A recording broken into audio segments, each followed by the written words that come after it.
السلام علیکم ګرانو دوستانو. نن به زه تاسو ته ووایم چې د آی سی سی له طرف نه د افغانستان زمریانو ته سپیشل مبارکي ورکړل سوې ده او خاص کر دغه خبره هم کړې ده چې د نجیب زدران نه باید تاسو د شپږیزو چل زده کوئ.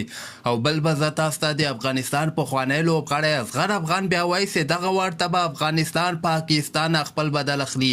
ویډیو تر اخره پورې وګورئ، په هر څه به تاسو پوهیږئ. نو راځم اول زه تاسو ته وایم چې تېره شپه چې کومه په زړه پورې لوبه د افغانستان او د بنگلاديش مابین کې چې کومه لوبه ترسره سوله چې په دغه لوبه کې د افغانستان رشید خان او مجیب زدران په زړه پورې بولینګ نندارې ته وړاندې کړی و چې بنگلاديش یې صرف 128 کې راایسار کړی و. خو بل طرف ته په بیټینګ کې که تاسو کتلی ابراهیم زدران او نجیب زدران ډېر مهم رنزونه د افغانستان لپاره وکړل او خاص کر نجیب زدران چې کله لاندې کې راووته نو شپږیزې یې ووهلې، په 18 بالو باندې 43 مهم رنزونه وکړل. ابراهیم زدران هم 42 رنزه په دغه لوبه کې کړي ول چې افغانستان په 19 اوور کې دغه ټارګټ پوره کړ.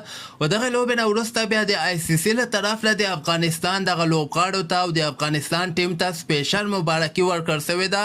خو خاص کر بیا د آی سی سی له طرف نه دغه خبره هم سوې ده چې د شپږیزو چل باید تاسو د افغانستان نجیب زدران زده کړئ.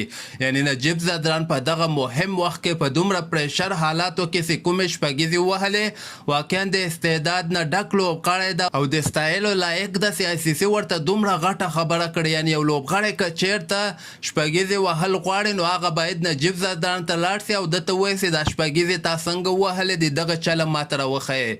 او بل به زه تاسو ته د افغانستان پخوانی کپټان اصغر افغان بیا دغسې وایي چې دغه ورته د افغانستان ټیم ډېر ښه روان دی او دوی کولی شي چې پاکستان ته هم په ایشیا کپ کې ماتې ورکړي.